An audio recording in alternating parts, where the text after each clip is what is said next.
Hey guys, welcome to Whiskey and Literature. I'm your host, Captain Mike. And as we wind down 2023, I thought to let you know what my favorite 3 rye whiskeys were this year. And this has been an insane year for me for drinking. I've started this channel really late 2022, and it's just been an explosion of drinking for me. I do feel like sometimes I'm drinking too much whiskey, but then I talk to my coworkers and I'm like, oh, I'm actually not that bad in some respects. It's just, I think my ex-Mormon brain is telling me, alcohol's bad, don't drink whiskey. And so I don't think I'm that bad. And I'm gonna go through my top 3 rye whiskeys tonight. But we're gonna start this video with 3 whiskeys that could have been on this list, but that aren't, because I didn't open the bottle. I bought Taylor Straight Rye earlier this year, and I haven't opened it. And I'm gonna say this for these 3 bottles initially, because the velocity of my purchasing has outstripped my ability to drink. I mean, I guess I could have just opened everything and tried it, but then it's a bit too much. I can't tell you how much I paid for this bottle because the only receipt I have is not an itemized receipt, and I paid a couple $100 when I went to that store that day. And I know I bought several bottles. The MSRP for this is $75.99. I have seen it on the shelf a couple times, and I haven't seen it anywhere even close to that at all. I can't remember exactly what I paid. It was probably closer to $129 or $149 for this bottle. I'm actually really excited to get into this one, and I'm gonna commit to opening this at some point in 2024. This Willet Straight Rye I picked up for $129.99. Again, I just never gotten around to opening it. I don't buy bottles not intending to drink them. I don't buy to flip. The only bottle that I've ever sold anybody down in the dark days, very early this year, when you could hardly find an Eagle Rare to save your life, I bought 2 bottles for $80, and a coworker and a friend of mine had been looking for them, and he could only find them at astronomical prices, so I sold him a bottle for $80, exactly what I paid for it. But other than that, I buy whiskey to drink, and I'm gonna get to this Willet. I'm excited. The reviews have been somewhat mixed on the Willet Straight Rye, but I'm excited for that one. Now this next bottle is the most expensive bottle tonight, and I bought this bottle in 2022. We're Teamsters at work. We're under contract negotiations right now, and I wanted the Boss Hog to be my contract bottle. I could not find them anywhere at the store. I found the WhistlePig 18, so I went ahead and picked this up, intending it to be my contract bottle. And about a week and a half later, I came across the Boss Hog, and I picked that up. Until now, the Boss Hog, and I had 9 and 10 now, the Boss Hog. Neither one have I opened because we don't have a contract at work yet. It's been over 2 years we've been working on that. It'll come here before too long. So this has been knocked down off my contract bottle pedestal, and I just haven't found the right opportunity to open it. I didn't want to just open it on a random Tuesday or Friday. I mean, when do you open a bottle that I paid $409 for? I feel like it needs to be something more than just a random Tuesday, but definitely want to open this. And I'm thinking that a huge blind with WhistlePig between the 6-year, 10-year, 12-year, 15-year, and 18-year, how cool would that be, a blind? And I think we'll see that coming up before too long in 2024. So those are 3 bottles that could have been on my top 3 list, but I don't know, because I haven't opened them yet. Never had a sip of them. The next 3 bottles are almost on my top 3. These could have been on there. In fact, one of them specifically, I kind of hemmed and hawed and went back and forth with another bottle, and I finally put this one onto my almost made it list. But let's go through these. In fact, what I have in my glass right now is I have the High West Rendezvous Rye. This is the OG of High West whiskeys, and I know everyone poo-poos the Rendezvous Rye now. The Barton juice is gone. It's younger. I get it, and I wasn't around for those days, so I don't know. I am a huge High West fan. I probably have 35 High West bottles in my house right now. I really like their finished rye products. And I forgot to mention in this video, there are no double oaked ryes and there are no finished ryes. As far as I understand, none of these are finished. They're all just straight ryes. I just felt like that whole finished rye, I mean, I have probably 6 different High West double ryes finished just in that, and they are fantastic. But maybe it'd be fun to do a whole finished rye video, but none of these are in the finished category. We just have the straight ryes. So Rendezvous Rye, my understanding is the proportion of High West to MGP in the bottle is going up. And I just picked this bottle up recently for $50.99. It was on sale at Total Wine & More. And this is my 3rd bottle this year of Rendezvous Rye that I've gone through, and I really appreciate it. I've not been able to find any of the Rendezvous Rye in finished products here locally. I've had some at the distillery and the saloon in Park City and in Wanship, Utah. Here locally in the Tampa Bay, I've not seen any of the finished High West products. I almost put the Boo Rye on here instead of the Rendezvous Rye because I really liked that Boo Rye from this year.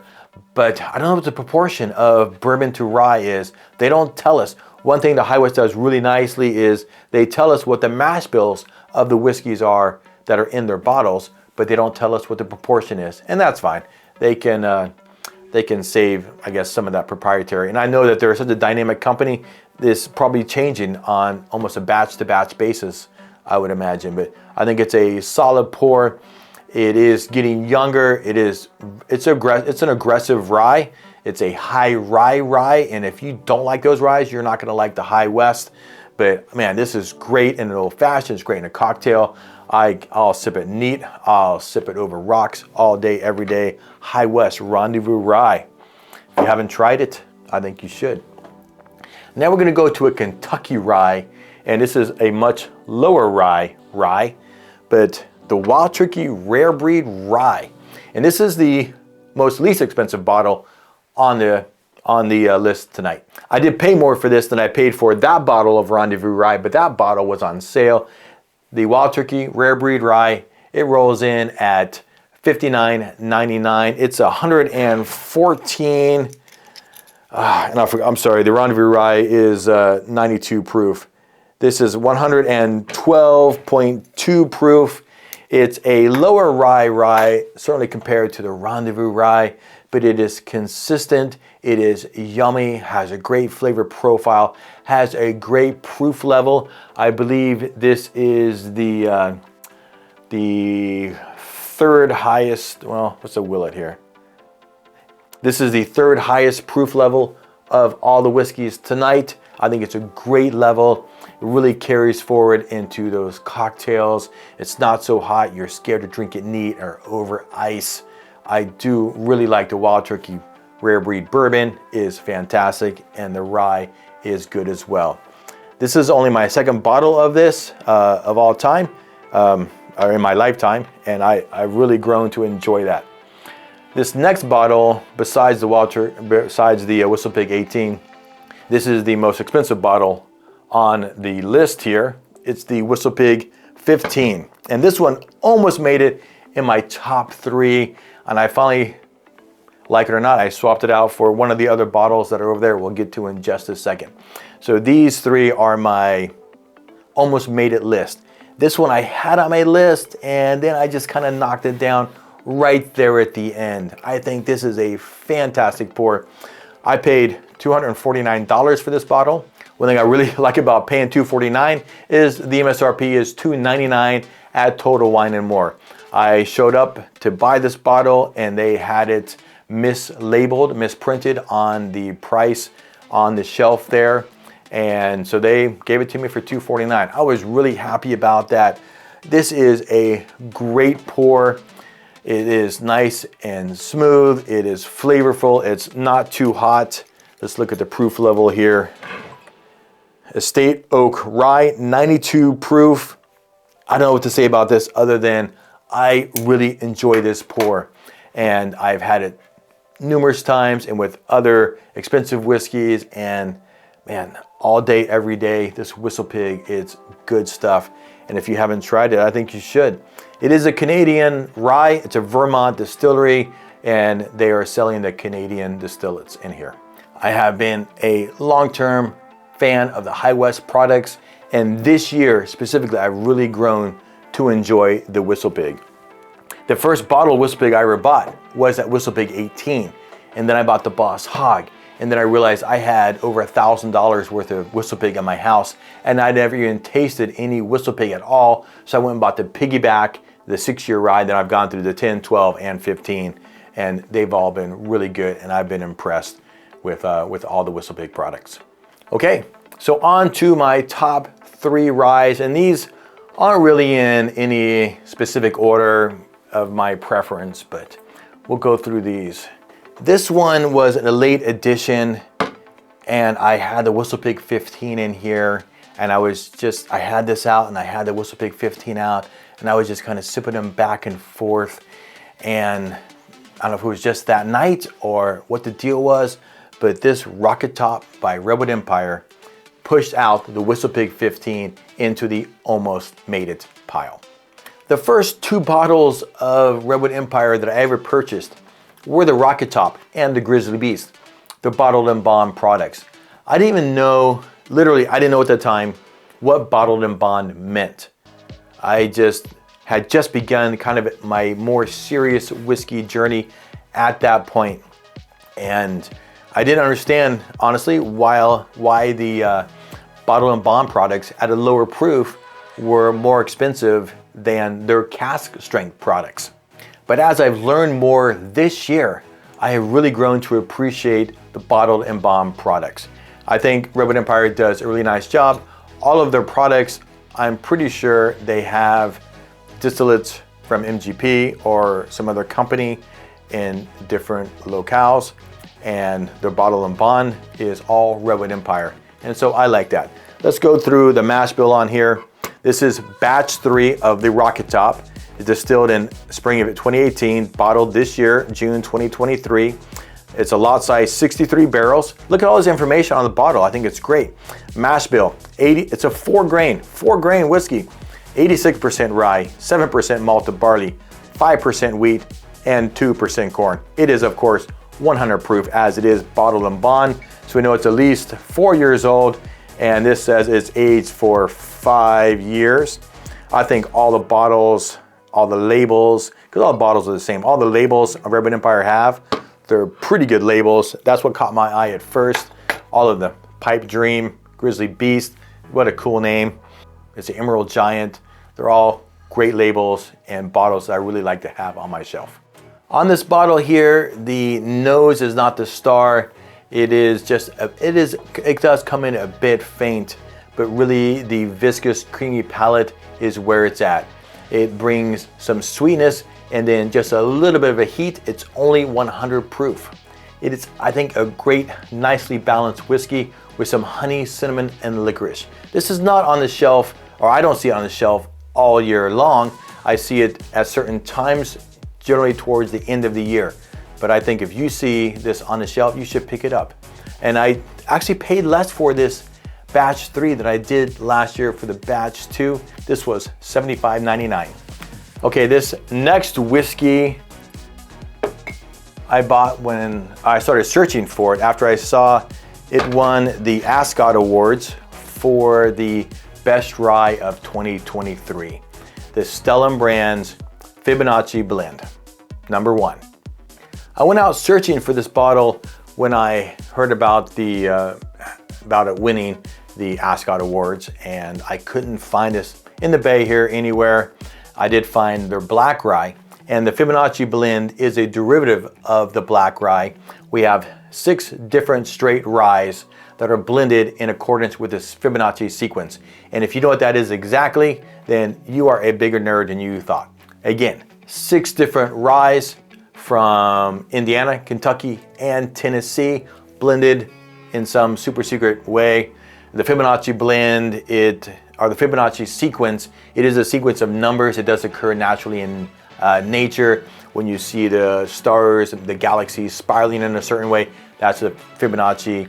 You see flowers, even the seashells, how they're twisted there and the pointy ends. That's a Fibonacci sequence of mathematics, if that interests you. Mash bill is unknown because it's 6 different whiskeys. Age unknown. And this is bottled at 115.12 proof. This nose hits hard and fast with spice and proof. On the palate we have citrus and pine, some anise. It's a long, lingering finish with some sweetness and some more heat. I think if you can find this on the shelf, and I'm sorry, I did pay, let's see, $89.99 for this bottle at, I found it, I can't find it here in the Bay anywhere. I found it at some random store. I was in Savannah, Georgia for a couple of nights for work. I just happened to go into a store. I found this bottle, picked it up for $89.99 and brought it home. I've never seen it on the shelf here in the Bay at my local stores. Lots of Stellum products, but not the Fibonacci blend #1. Okay, on to my last bottle of my top 3 ryes of the year. And this bottle, as soon as I heard they were releasing a single barrel proof by Jack Daniel's in the rye, I was so excited and I searched for it for months and months, and I finally came across it, and it was so worth the wait. This is a Tennessee rye mash bill. It is 70% rye, 18% corn, and 12% malted barley. My bottle is 128.6 proof, non-age stated. I paid $99.99 for this bottle. I was over at my friend Kevin's house a couple weeks ago, and this is where I had this bottle for a bit, and I was over at his house and I had my first pour of the Jack Daniel's single barrel proof rye. Had a couple pours over there. I've had a couple pours on my bottle here, and it is a fantastic whiskey. I do think $99.99 is a little above MSRP, but I think it's worth it. It is a beautiful, rich color. It has a huge nose on the sweeter side that brings some pepper spice and the heat. More pepper and spice on the palate, caramel and heat. It has a nice mouthfeel and a long finish. Like I said, this is the second bottle of the single barrel proof ryes that I've tried, and I keep looking on the shelves for another one, and next time I come across one, I'm gonna pick it up. Well, there you go. My top 3 ryes of 2023. The Jack Daniel's, I'm excited about it. I keep hearing it's going to be shelf stable at some point, and I'm excited for that to happen. The Rocket Top, it's available at different times of the year. When I see it on the shelf, it's on there for a little while, and then it's gone for a while. So if you do see it, I think you should pick it up. The Stellum Fibonacci blend, I think, is a fantastic pour. And if you can't find it in your local area and you see the black rye, pick that up. It's equivalent and just as good. So my question to you is, what have been your favorite ryes of 2023? And what do you think of my list? And regardless of what are your favorites or my favorites, I think it's been a great year of discovery for me, for whiskey in general and rye specifically. And I'm really looking forward to all the pours I'm gonna have in 2024. All right, my guys, if you have enjoyed the video, like it, it's free. Subscribe to see more of my content. I do both whiskey and book reviews. I'm in the final push here for 2023 for my 52 book reviews. Next year, I'm gonna do less. I'm thinking about 36 perhaps book reviews and a crap ton of whiskey reviews through the next year. So if you enjoy the content, subscribe to see more of my videos. And I hope you have a great finish to this year in 2023.